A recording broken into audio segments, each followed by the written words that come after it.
most people don't realize about your company, planes, you're an incredible pilot. Would I feel safe on one of your planes? You'd never know. You'd never know. That's the whole thing about being a pilot. It's one of the things I loved about it. Is that you shut the door and you're sitting up there in front and you take off and nobody knows that, who knows who the pilot is, I mean, nobody ever listens to the announcements, do they?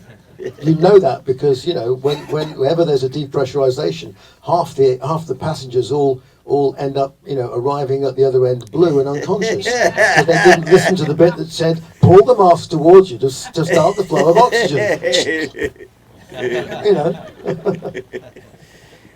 And what is it like flying Ed Force One? Because this is not like flying your own smaller plane. Ed Force One is a monster. Well, I mean, I was a professional airline pilot for 10 years as a full-time job, and I actually took unpaid leave to go on tour with Iron Maiden. So I don't think people realise that. It's like, how does that work? But that was actually the case up till 2000. So from 1999 to 2011, I said from 2000 till 2011, I had another day job. So in actual fact, flying Ed Force One was just like doing the other day job for me. Airplanes, jet airplanes, a jet airplane. They all work. If you're doing a commercial flight, they all work the same way. And the only thing there is just a tiny bit more pressure because you're wearing two hats. So when we were on the way to Moscow, for example, from London Stansted to start the whatever it was, second or third Incarnate round the world tour we did on the 757. I got hold of the airplane the day before.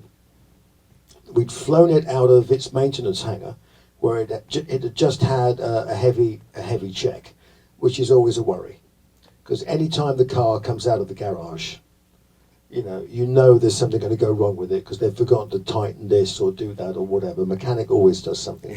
And so anyway, we flew it out and we actually did a photo shoot over the North Sea, and everything was working just fine. I was like, oh great. So we landed it empty into Stansted.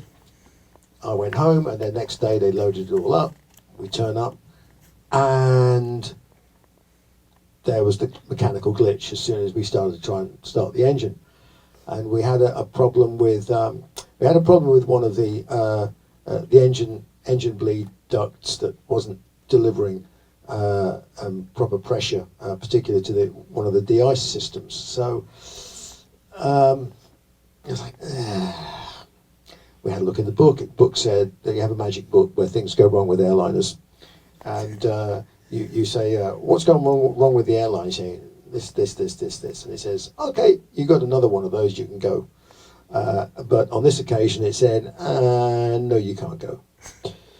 So we got the mechanics out and we started filling. Anyway, long story short, 5 hours later, we were still doing engine runs and still trying to figure out what was wrong. We'd had the bits taken off, we put new bits on, still hadn't fixed the problem.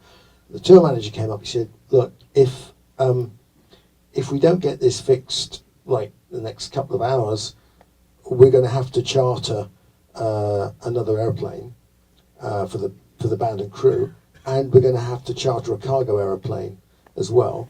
And under the terms of the contract for the airline for which I worked, that's going to cost your airline $500,000. I went, this is where the two hats comes on, you see. So as the singer with Iron Maiden, I'm like, yeah, charter the airplane. And as the captain working for the airline, you're going, yeah, the airline's going to go bust. Okay. So there's a little bit of commercial pressure there that you have to sort of go, well, it kind of goes with the territory. So you just bring the engineers in there and say, well, have you tried hitting it with a hammer? And 2 hours later, we departed for Moscow. So that was that. So, those situations can arise. I mean, we had one in Ed Force One, the 747 in Chile, which was completely unforeseen, where a ground tug wiped out 2 engines whilst the airplane was empty and was under tow. And that was an $80 million insurance claim against Swissport Handling, because it was their tug, their crew, and their various pieces of equipment which failed. You know.